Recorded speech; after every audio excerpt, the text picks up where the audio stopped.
दिल्ली के तिहाड़ जेल में हुए गैंग वॉर में मारे गए लॉरेंस बिश्नोई गैंग के प्रिंस तेवतिया की हत्या के बाद अब एक बार फिर से दिल्ली में गैंग वॉर का खतरा लगातार बढ़ता जा रहा है और आशंका ये जताई जा रही है कि दिल्ली में अब खूनी खेल की आशंका हो सकती है। तो क्या अताउर रहमान जिसने प्रिंस तेवतिया की हत्या की है वो बनेगा डॉन? बताएंगे आपको आज के इस वीडियो में विस्तार से, तो बने रहिएगा वीडियो के अंत तक। नमस्कार, आप देख रहे हैं BDF न्यूज।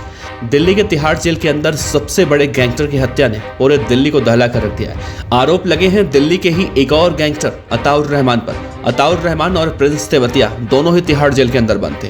कभी दोनों एक दूसरे के करीबी हुआ करते थे, लेकिन कोई ये सोच भी नहीं सकता था कि तिहाड़ जैसी हाई सिक्योरिटी जेल के अंदर ये दोस्त एक दूसरे के खून के प्यासे बन जाएंगे। आखिर क्यों अताउर रहमान ने प्रिंस तेवतिया को मौत के घाट उतार दिया? क्या अताउर रहमान की नजर दिल्ली में, खासकर साउथ दिल्ली में गैंगस्टर नंबर 1 बनने की है? तो क्या दिल्ली में अब खूनी खेल शुरू होने वाला है?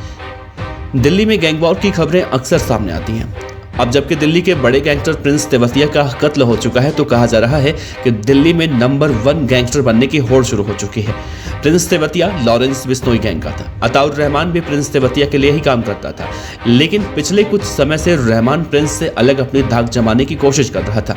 उसका मकसद था अपना अलग गैंग बनाना। इसी कड़ी में उसने प्रिंस का तो कत्ल कर दिया, लेकिन अब उसके सामने होगा दिल्ली का दूसरा बड़ा गैंगस्टर रवि गंगवाल।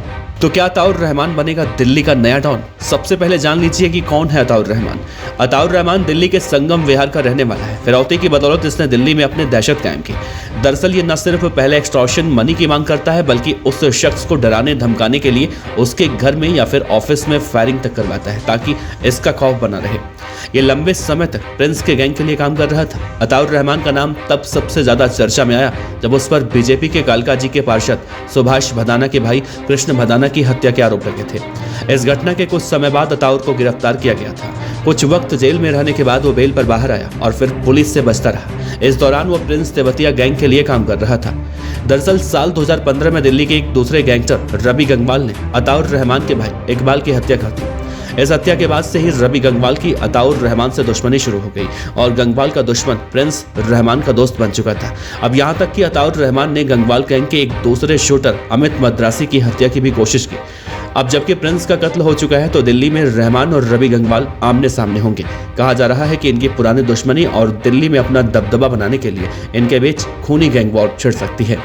इसके अलावा साउथ दिल्ली के एक और गैंगस्टर रोहित चौधरी का नाम भी इस वक्त चर्चा में। प्रिंस की मौत के बाद हर गैंगस्टर खुद को नंबर 1 साबित करने की कोशिश में है, जिसका नतीजा दिल्ली में खूनी संग्राम के रूप में नजर आ सकता है। हालांकि पुलिस अताउर के अस्पताल से डिस्चार्ज होने के बाद उसे गिरफ्तार कर ली है, लेकिन ये गैंगस्टर जेल में रहकर भी खूनी खेल खेलते हैं, अक्सर ये साबित होता रहता है।